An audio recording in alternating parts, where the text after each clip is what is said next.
일기장에 이런 내용을 써놨습니다. 불안하다, 두렵다, 나의 미래가 어떻게 될지 모르겠다.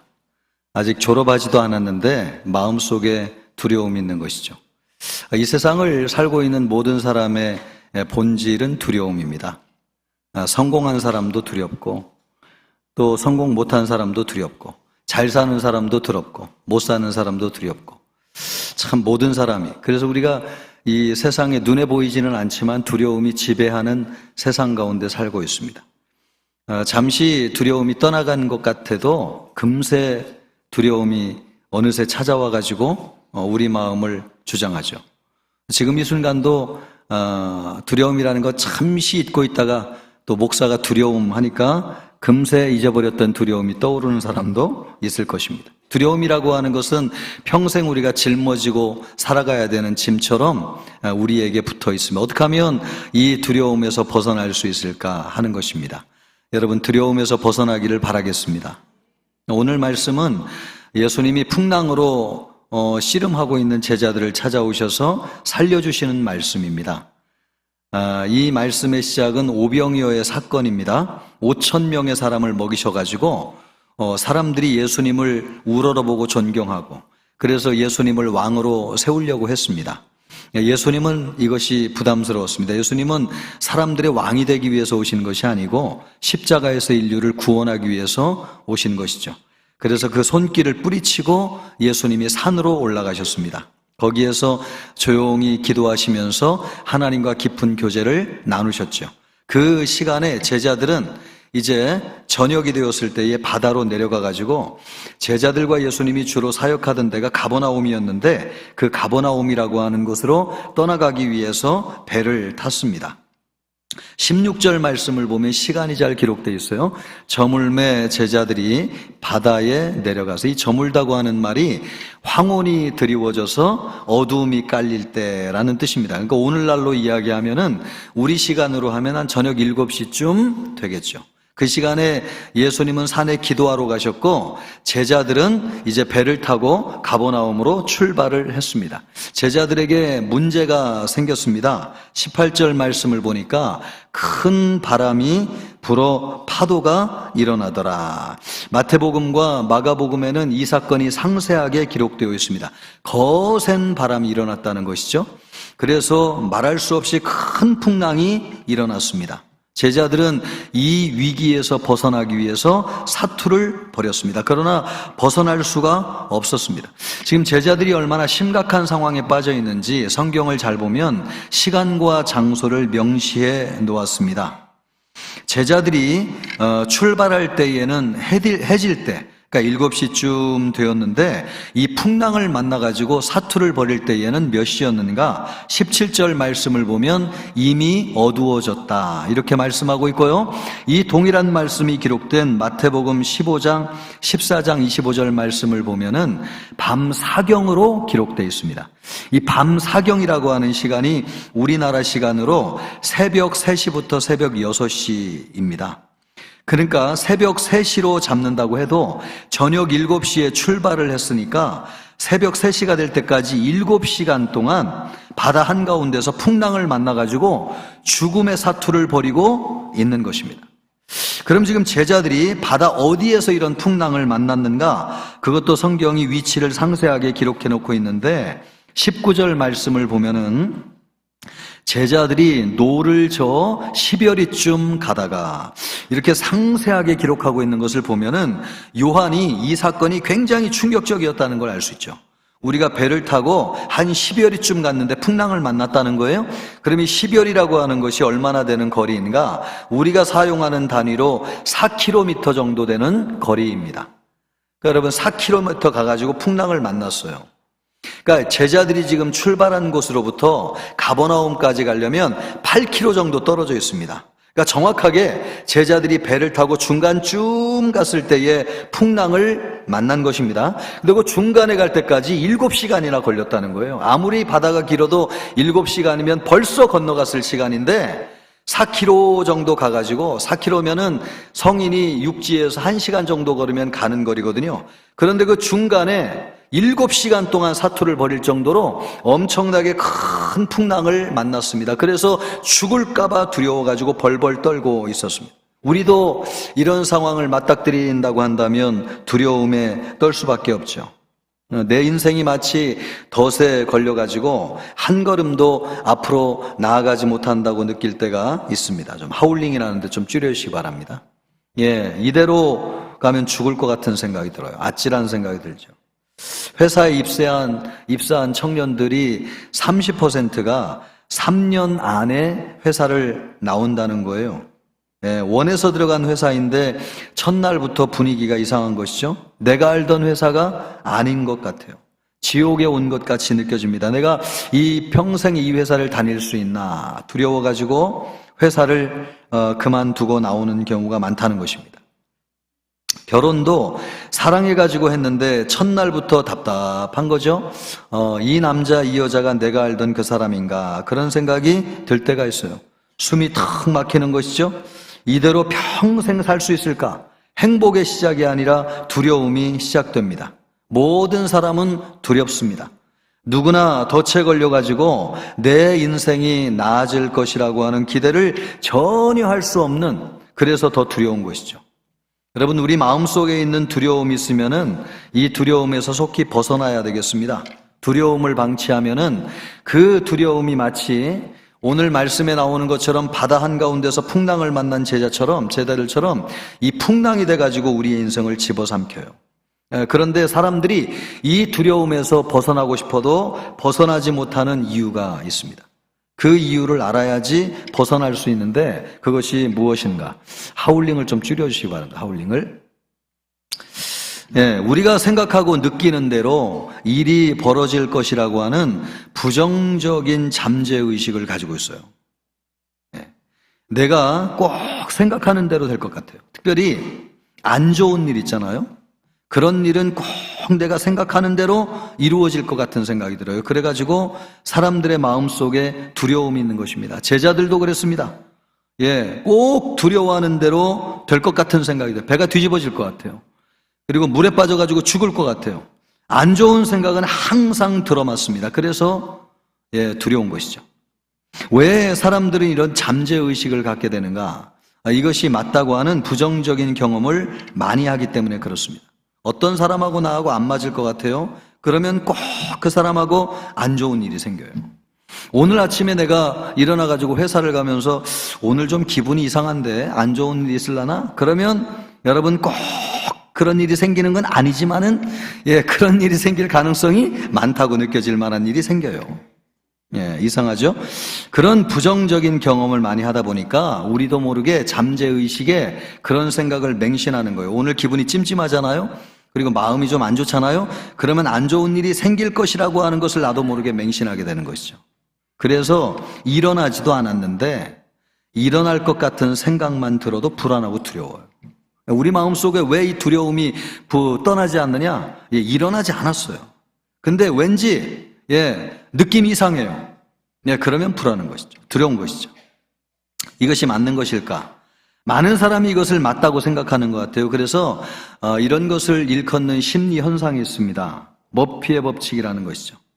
여러분이 마트에 가가지고 장을 보고 이제 계산하려고 줄을 딱 서면은 내가 제일 안 막히는 줄에 섰는데 그 줄에 서서 계산하려고 하면 시간이 제일 많이 걸립니다. 옆에는 사람들이 많았는데 거기엔 술술술술 다 빠져나가고 내가 제일 늦게 계산하게 돼요. 이것이 머피의 법칙. 나에게 안 좋은 일이 생길 것 같이 느껴지는 거. 그게 머피의 법칙. 또 여러분, 우리가 차를 타고 가다 보면은 차선, 내가 타고 간 차선 항상 막히지 않습니까? 그래서 차선을 바꾸면 내가 간 차선이 막히고 옆에가 뚫려가지고 뒤에 있는 차가 더 빨리 가고, 이것이 머피의 법칙입니다. 나에게 안 좋은 일이 생길 것만 같이 생각되는데 꼭 그런 일이 벌어진다고 느끼는 것입니다. 그러면 실제로 우리가 느끼는 대로 되는 거 아니에요. 이것을 조사해 봤어요, 많은 사람이. 그래, 평균치를 내보니까 어느 계산대에 서서 계산을 하든지 어느 차선을 타고 가든지 평균적으로 볼 때는 시간이 똑같이 걸린다는 거예요. 그러니까 여러분, 우리가 느끼는 느낌일 뿐입니다. 우리가 가지고 있는 부정적인 잠재의식이 사실이 아니에요. 그냥 일시적으로 그렇게 보일 뿐이고, 그런데 항상 그렇게 되지는 않습니다. 그런데 우리가 느끼는 대로 될 것 같은 부정적인 생각에 사로잡혀 사는 것이죠. 그것을 맹신하고 살잖아요. 그러면 그렇게 될 가능성이 굉장히 많아요. 그것이 누가 노리는 거냐? 사단이 노리는 것입니다. 사단이. 그래서 우리 마음속에 두려운 감정을 조장하는 것입니다. 절대 우리의 인생은 우리의 감정대로, 기분대로 되지 않습니다. 왜요? 왜 누구의 뜻대로 되느냐? 하나님의 뜻대로 되기 때문에 그렇습니다. 세상을 지으시고 창조하시고 주관하시는 하나님이 이 세상을 하나님의 뜻대로 움직이시는 것이지 우리의 감정과 기분대로 되는 것이 아닙니다. 만약에 우리의 감정과 기분대로 됐다면 우린 죽어도 벌써 죽었고 이 자리에 올 수 없는 것이, 그럼에도 불구하고 우리의 감정대로 되지 않고 이 자리에 나서 예배할 수 있는 것은 하나님이 세상을 주관하시기 때문에 그렇습니다. 여러분의 마음속에 두려움이 사라지기를 바랍니다. 또 두려움에서 벗어나지 못하는 이유가 있어요. 우리는 외형적인 조건이 갖추어지면은 반드시 그런 일이 일어날 것이라고 생각해요. 제자들이 그렇게 생각했습니다. 이미 시간이 어두워졌고 풍랑이 일어났는데 이 어둑할 때 일어나는 풍랑은 배가 뒤집어져 가지고 사람이 죽는다고 생각했어요. 왜냐하면 그 시간에는 육지에 있는 공기가 차가워져 가지고 이 바다로 휘몰아쳐 내려올 때 큰 풍랑이 일어나는데 그 시간에 풍랑이 일어나면 배가 뒤집어져서 죽는 사람이 많았기 때문에 그런 생각을 하고 있었는데 안 그래도 그런 일이 벌어졌습니다. 18절 말씀을 보십시오. 큰 바람이 불어 파도가 일어나더라. 요 시간대에 바람이 불어 파도가 일어나면 죽는다는 거예요. 그러니까 죽을 수밖에 없다고 생각한 것이죠. 더군다나 바다 한가운데서 도와줄 사람도 없습니다. 예전 같으면 예수님이 계셔가지고 위기를 만난 제자들 건져주기도 했는데 지금은 배 가운데 예수님도 안 계시고 이 저녁 시간에 풍랑이 일어가지고 배가 뒤집어지게 생겼으니까 이건 죽는 것이 당연하다. 그래서 제자들의 마음속에 말할 수 없는 두려움이 생겼던 것입니다. 사람들은 학군이 좋은 곳으로 이사를 가려고 하죠. 아이들이 좋은 환경에서 자라고 또 좋은 아이들을 만나면 공부 잘하고 좋은 대학 가가지고 성공할 가능성이 많다고 보는 거예요. 우리가 돈을 버는 이유도 무엇입니까? 돈을 벌어가지고 좋은 집을 사고 또 좋은 차를 타고 다니면 행복할 것이라고 생각하는 것이죠. 그래서 사람들은 환경과 주변 환경과 여건에 아주 민감해요. 그런 것이 잘 맞아야지 일이 잘 된다고 생각해요. 반대로 조건이 갖추어지지 않으면 성공하기 힘들다고 봅니다. 이러다 보니까 외적인 조건에 아주 예민해요. 사람이 실제로 일어나지 않았는데도 두려워하는 이유가 무엇입니까? 돌아가는 분위기를 보니까 심상치 않은 거예요. 뭔 일이 벌어질 것만 같아요. 그래가지고 망하는 사람이 너무나 많아요. 실제로 이루어지지 않았어요. 일어나지 않았어요. 근데 지레짐작을 하는 거죠. 이 돌아가는 분위기를 보니까 심상찮아요. 무슨 일이 벌어질 것 같아요. 그래가지고 앞질러서 결정했다가 망하는 사람이 너무나 많다는 겁니다. 예를 들면 여러분 주식하는 분들 계실지 모르겠는데 이 개미 투자자들이 돈을 벌 수 없다는 거 아닙니까? 그 개미 투자자들을 이용하는 세력이 있다는 거예요. 개미 투자자들이 왜 돈을 못 버냐? 올라갈 것 같으면 빨리 사버리고 내려갈 것 같으면 빨리 팔아버린다는 것이죠. 그래서 소문에 좌우되는 거죠. 실제로 일어나지도 않았는데 소문을 듣고 결정하고 감을 따라 결정하니까 많은 손해를 보는, 그것을 이용하는 세력이 있다는 거죠. 그래서 소문을 흘리는 것이죠. 그래서 가격을 다운시켰을 때 사는 사람들이 진짜 돈을 벌고 또 소문을 흘린다는 것이죠. 그래서 가격이 올랐을 때 그때 내다 파는 사람들이 돈을 번다는 것입니다. 왜 이런 데 사람들이 속는 거예요? 그런 환경과 분위기가 조성되면 실제로 그런 일이 일어난다고 생각하기 때문에 그렇습니다. 그래서 두려워요. 눈에 돌아가는 분위기가 심상찮아요. 그러면 겁부터 덜컥 들어요. 실제로 막 그렇게 이루어질 것 같아요. 그래서 잘못된 결정을 하게 되는 것입니다. 두려움이에요, 그게. 눈에 보이는 어떤 조건이 갖추어졌다고 일이 그렇게 일어나는 것이 아닙니다. 세상 일도 하물며 그렇지 않은데 여러분 믿음의 세계는 절대 그렇지 않습니다. 다윗은 평생 목동으로 학교를 다녀본 적이 없어요. 그런데 이스라엘의 왕이 되었습니다. 요셉은 평생 살아가는 시간 가운데 감옥에 갇혀 있는 시간이 훨씬 더 많은 사람이었습니다. 그러나 애굽의 총리가 되었습니다. 다니엘을 보세요. 믿음을 지키기 위해서 고기 먹는 것을 거절하고 야채만을 먹었습니다. 그런데 얼굴이 해와 같이 빛났습니다. 예, 우리가 생각하는 대로 되는 것이 아닙니다. 외적인 조건대로 인생이 되는 게 아니에요. 변수가 있어요, 변수가. 수학에도 변수가 있잖아요. 예, 이 변수라고 하는 것이 뭡니까? 조건이 같아도 결과를 달라지게 만드는 것이 변수. 우리 인생에도 변수가 있습니다. 같은 부모 밑에서 쌍둥이로 태어났어도 한 사람은 선생님이 되고 한 사람이 범죄자가 돼요. 그런 인생의 변수를 만들어내는 분이 누구시냐? 하나님이십니다. 눈에 보이는 조건이 안 좋아 보인다고 우리 인생이 그대로 되는 것이 아닙니다. 그러므로 여러분 두려워하지 마세요. 믿음의 영역에서는 더욱 그래요. 그러므로 눈에 보이는 조건이나 환경을 보면 안 될 것만 보인다고 해가지고 말이에요, 여러분 두려워하지 마시기 바랍니다. 절대로 그렇게 되지 않습니다. 우리에게는 상황을 좌우하는 하나님이 계십니다. 예, 그 하나님을 믿고 눈에 보이는 두려움에서 벗어나는 여러분들이 되기를 주님의 이름으로 축복합니다. 오늘 제자들이 그렇잖아요. 예, 풍랑을 만나가지고 제자들이 죽을까봐 두려웠어요. 예, 이런 조건이 갖추어지면 죽는 것이 당연해요. 그리고 부정적인 생각은 꼭 그대로 된다고 하는 징크스가 있어요. 이 죽는 것이 너무나 당연해요. 그런데 결과는 어떻게 됐느냐? 그렇게 되지 않았습니다. 왜요? 이 사건에 변수가 있었기 때문에. 변수가 누굽니까? 예수님이십니다. 그러면 도대체 예수님은 어떤 분이시길래 이런 죽을 만한 조건을 갖추어졌는데도 불구하고 제자들이 죽지 않은 것인가? 이 성경이 오늘 우리에게 예수님이 어떤 분이신지를 보여주시기를 원하십니다. 그 예수님은 어떤 분이신가? 첫째, 예수님은 우리의 두려움을 알고 계시는 분이십니다. 17절 말씀을 보면 예수님은 풍랑과 싸우고 있는 제자들과 함께 계시지 않았어요. 아까도 얘기했지만 배를 타고 바다를 건너 가버나움으로 가는데 제자들이 이미 어두워졌고 예수님은 아직 그들에게 오시지 아니하였더라. 그러니까 풍랑과 싸우고 있는 제자들에게 예수님은 계시지 않았어요. 그럼 예수님은 어디 계셨느냐? 15절 말씀을 보면 산에 혼자 계셨어요. 그런데도 풍랑과 씨름하는 제자들을 살려주시기 위해서 오신 것을 보면 우리 예수님은 제자들의 상황을 잘 알고 계셨습니다. 아니, 예수님이 하나님이니까 당연한 것 아니냐? 맞습니다. 하나님이니까 당연합니다. 그러나 여러분, 이 시간은 아까도 얘기했지만 새벽 3시, 육안으로는 볼 수 없는 시간대였습니다. 그러면 예수님은 어떻게 제자들의 이런 상황을 알고 계셨을까? 같은 사건을 기록하고 있는 마태복음 14장 23절 말씀을 보니까 예수님이 뭘 하고 있었는가? 무리를 보내신 후에 뭘 하고 계셨대요? 기도하러 따로 산에 올라가시니라. 예수님 기도하고 계셨어요. 기도하면서 영안으로 제자들의 모습을 바라보고 계셨습니다. 그래서 풍랑을 만난 제자들을 도와주기 위해서 때를 놓치지 않고 예수님이 오실 수 있었습니다. 여러분, 예수님은 십자가에서 죽으시고 부활하시고 하늘로 올라가셔서 하나님 보좌 우편에 앉아 계십니다. 거기에서 우리 예수님이 뭐라고 계실까요?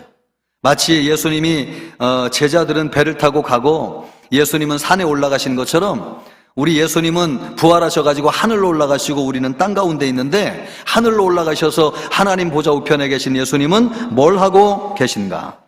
로마서 8장 34절 말씀을 보면 누가 정죄하리요? 죽으실 뿐 아니라 다시 살아나신 이는 그리스도 예수시니 그는 하나님 우편에 계신 자요 우리를 위하여 무엇을 하신다고요? 간구하시는 자시니라.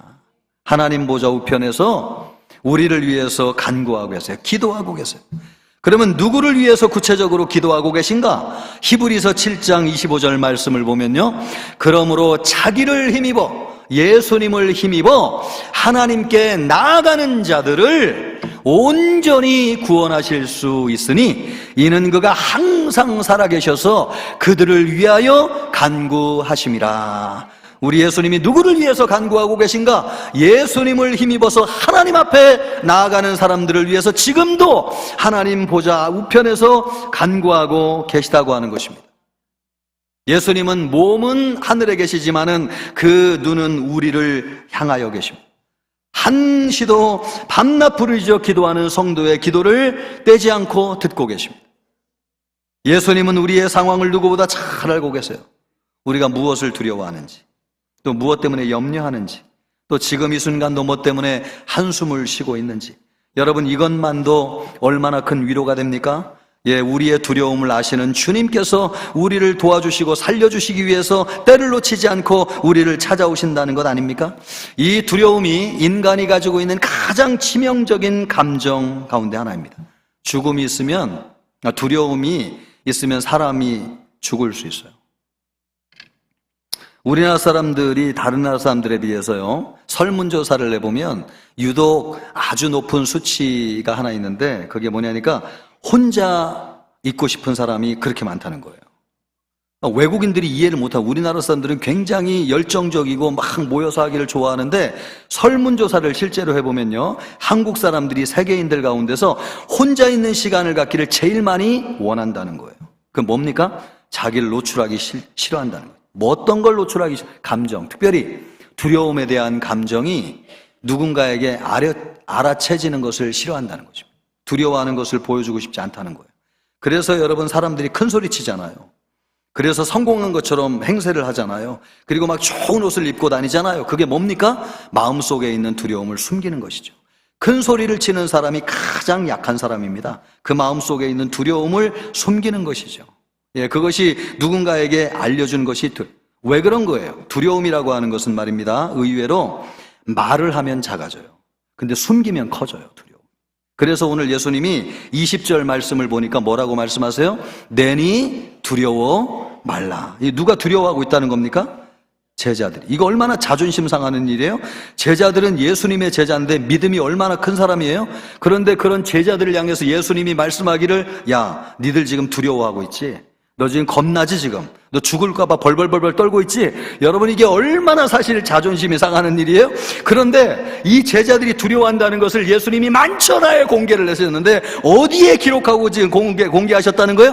성경에 이것을 기록해가지고 드러내셨다는 거예요. 이 성경을 읽고 있는 사람들마다 뭘 봐요? 제자들이 이렇게 두려워하고 있었구나 라고 하는 것을 읽을 정도로, 여러분 예수님이 왜 이것을 드러내고 있는 것입니까? 두려움이라고 하는 것은 말할 때 사라지기 때문에 그래요. 내니 두려워하지 마라. 너희들 두려워하고 있지? 실패할까 걱정하고 있지? 염려하지 마. 내니 두려워하지 마라. 여러분 우리의 두려움을 아시는 분이 누구시냐? 주님이십니다. 그래서 여러분이 두려움이 없어지기를 원하면 주님 앞에 나아갈 때마다 두려워한다고 고백하세요. 하나님, 내가 죽을까봐 두렵습니다. 실패할까봐 두렵습니다. 이것이 염려됩니다. 주님, 내 마음을 찾아와 주시옵소서. 그렇게 기도하고 간구하시는 여러분이 되시기를 주님의 이름으로 축복합니다. 두 번째로, 우리 예수님은 우리를 두렵게 하는 문제를 해결하실 수 있는 능력이 있으신 분이에요. 제자들을 도와주기 위해서 예수님이 어떻게 하셨습니까? 19절 말씀을 보세요. 19절 같이 읽습니다. 예수께서 바다 위로 걸어 배에 가까이 오심을 보고 두려워하거늘. 예수님은 바다 위를 걸어오시는 분이세요. 장애물이 없어요. 예. 죽어가는 제자들을 구원하기 위해서 바다를 걸어오실 수 있는 능력이 있으신 분이에요. 근데 이 바다는 어떤 바다입니까? 죽음의 바다입니다. 죽음의 바다를 걸어서 제자들을 살려주시기 위해서 오실 수 있는 능력 있는 분이 예수님이십니다. 그래서 우리 예수님은 많은 능력을 가지고 있지만은 예수님이 가지고 있는 능력 가운데 제일 큰 능력은 죽음에서 구원하시는 능력입니다. 여러분, 우리는 하나님의 말씀에 불순종하여서 하나님을 떠났습니다. 그것이 죄죠. 죄로 인해서 죄의 형벌을 받았습니다. 죄와 사망의 권세 아래 살면서 가난과 질병 가운데 살고 두려움과 고통 가운데 살다가 마침내 영원한 죽음으로 끝나는 것이 우리 인간의 운명이었습니다. 그러나 하나님은 우리를 너무너무 사랑하셔서 우리를 그 가운데 내버려 두지를 원하지 아니하시고 우리를 구원하기로 작정하셨어요. 그래서 우리에게 보내주신 분이 누굽니까? 예수님이십니다. 예수님이 십자가에서 죽으심으로, 왜 예수님이 십자가에서 죽으셔야 됐나요? 우리의 죄에 대한 대가를 지불하심으로 죽음의 저주 가운데 있는 우리를 건져주시기 위해서 예수님이 십자가에서 죽으시고 3일 만에 부활하셨습니다. 그래서 이 예수님을 믿는 자마다 누구든지 죄사함을 얻고 하나님의 자녀가 되어서 하나님 나라에 들어가서 영생을 얻고 풍성한 삶을 사는 것입니다. 그러므로 우리 예수님이 우리에게 주시는 가장 큰 능력이라고 하는 것이 무엇인가? 죽음에서 우리를 건져주시고 구원하는 능력입니다. 우리 사람들이 제일 두려워하는 게 뭡니까? 죽음에 대한 두려움. 왜 사업 실패할까봐 두려운 겁니까? 죽을까봐 두려운 거예요. 왜 여러분 질병 앞에 벌벌 떠는 겁니까? 죽을까봐 두려운 거예요. 왜 사람을 두려워하는 것입니까? 그 사람 때문에 내가 죽을까봐 두려운 것입니다. 사람이 가지고 있는 제일 큰 두려움은 죽음에 대한 두려움인데, 이 죽음에 대한 두려움에서 우리를 건져주실 수 있는 능력이 있으신 분이 누구냐? 예수님이십니다. 예수님이 죽음을 이기셨어요. 할렐루야. 그래서 예수님을 믿는 자는 사단의 나라에서 하나님의 나라로 옮겨져요. 죄와 사망의 권세에서, 통치에서 벗어나서 생명과 사랑으로 통치하는 하나님의 나라에 들어가는 것이죠. 그래서 생명을 얻고 풍성한 생명을 얻게 되는 것입니다. 그래서 예수님을 믿는 순간 두려움의 통치에서 벗어나. 우리 주님은 어떤 주님이십니까? 능력의 주님이시고 생명의 주님이십니다. 예수님을 믿는 순간 두려움이 사라져요. 그래서 예수님이 말씀하시는 거예요. 내니 두려워 말라. 여기에서 내니라고 하는 말이 좀 여러분 어렵겠지만은 헬라어로는 에고에이미 이런 뜻입니다. 이 에고에임이라고 하는 뜻이 뭐냐? 정확하게 이건 구약 성경에 나오는 말씀인데, 하나님께서 모세를 찾아오셨을 때에 모세가 하나님께 당신이 누굽니까? 이렇게 묻잖아요. 그랬더니 하나님께서 모세에게 말씀하시기를 나는 여호와니라. 나는 스스로 있는 자니라. I am who I am. 나는 스스로 있는 자니라. 바로 이것이 오늘 내니 헬라어로 에고 에이미라고 하는 뜻입니다. 나는 스스로 있는 자니라. 그러니까 예수님이 자기를 누구라고 말씀하신 것입니까? 하나님이라고 말씀하신 것입니다. 나는 하나님이다. 두려워하지 마라. 주님이 그렇게 말씀하고요. 어떤 하나님? 여러분, 천지창조를 하신 하나님, 우리를 구원하신 하나님, 예수님을 보내셔서 죄를 이기신 하나님, 부활의 하나님, 능력의 하나님, 권능의 하나님, 우리를 살리시는 하나님, 나니 두려워하지 말라. 여러분, 하나님으로 말미암아 두려워하지 않기를 우리 주님의 이름으로 축복합니다. 세 번째로 예수님은 말씀으로 우리가 두려움을 이기게 하십니다. 말씀으로 두려움을 이기게 하세요. 20절로부터 21절 말씀을 보면 같이 읽겠습니다. 이르시되 내니 두려워하지 말라 하신대 이에 기뻐서 배로 영접하니 배는 곧 그들이 가려던 땅에 이르렀더라. 여러분, 그렇게 앞으로 나가지 않던 배가 말이에요. 예수님이 오셔가지고 예수님을 영접해서 배 안에 태웠더니 곧 즉시 가려던 땅에 이르렀더라. 그 예수님이 오시니까 이렇게 된 겁니다. 예수님이 오자마자 하신 일이 무엇입니까? 풍랑을 잠잠하게 하신 것도 아니고 기적을 베푸신 것도 아니고, 우리 예수님이 오자마자 하신 일이 한 가지 있는데 그것은 뭐냐? 말씀하시는 것이었어요. 내니 두려워하지. 그러니까 제자들의 진짜 문제는 뭐라는 겁니까? 마음의 두려움의 문제라는 것이죠. 그래서 예수님이 제자들에게 말씀으로 두려움을 이기게 하셨어요. 그러므로 여러분, 상황이 좋지 않다고 해가지고 기적이 일어난다고 해서 우리의 상황이 좋아지는 게 아닙니다. 우리가 원하는 문제가 해결된다고 해서 두려움이 없어지는 것이 아닙니다. 두려움은 마음의 문제예요. 상황이 좋아져도 두려움은 우리 마음속에서 떨어져 나가지 않아요. 그런데 이 두려움을 해결할 수 있는 유일한 것은 뭐냐? 하나님의 말씀. 여러분, 말씀을 통해서 주님의 음성이 들려지면 우리 마음속에 두려움이 떠나가게 되는 줄 믿습니다. 그래서 예수님이 오셔서 나니 두려워하지 말라 말씀하신 것입니다. 우리들 교회라고 있어요. 김양재 목사님입니다. 그 교회를 목회하시는 분. 이 김양재 목사님은 서울대 피아노과를 나오신 분이시고요. 또 남편을 참 잘 만났는데 남편이 의사시고 또 집안이 참 좋아요. 서울에서 아주 잘 알려진 굉장히 큰 부잣집이었습니다. 그러니까 정말 남들이 부러워할 만한 삶이었습니다. 그런데 이분에게는 그날부터 지옥이 시작됐습니다. 얼마나 시집살이를 호되게 시키는지 숨도 쉴 수 없는 그 정도로 그냥 심장이 벌렁벌렁거리고 시어머니의 발소리만 들려도 하늘이 무너져 내리고 죽을 것 같은 두려움이. 두려움이라고 하는 건 그런 거예요. 남들의 귀에는 들리지 않아요. 그런데 이 소리가 들리는 사람이 있어요. 그 사람의 귀에는 마치 오늘 제자들처럼 풍랑이 일어나가지고 배가 뒤집힐 것처럼 들려지는 소리가 있어요. 남들의 귀는 안 들려요. 그게 내 귀만 들려요. 그게 뭐예요? 그게 두려움이에요. 남들에게는 전혀 문제가 되지 않는데 나는 그거 들으면 그냥 죽을 것 같아. 그래가지고 너무 도저히 안 될 것 같아가지고 이대로 내가 살 수 없겠다 싶어가지고 몰래 시어머니 몰래 하루 일을 다 해놓고 교회를 나가가지고 주일날이면 11시에 예배를 드리기 시작했어요. 말씀을 듣는데 죽을 것 같던 두려움이 사라지고 마음의 평안이 찾아오는 거예요. 그날로부터 집에 돌아와가지고요, 성경을 펴서 읽으면서 큐티를 하기 시작했어요. 말씀을 통해 가지고 들려주는 하나님의 음성이 이 목사님을 살렸습니다. 그때 하나님이 말씀을 통해서 주신 은혜가 얼마나 감사하고 귀한지 그것을 나 혼자 가지고 있을 수 없다. 그래가지고 나누는데 이것이 큐티 사역으로 발전하게 돼가지고 이 말씀에 은혜 받은 사람들이 모여들어가지고 오늘날 그분이 섬기는 우리들 교회가 되었습니다.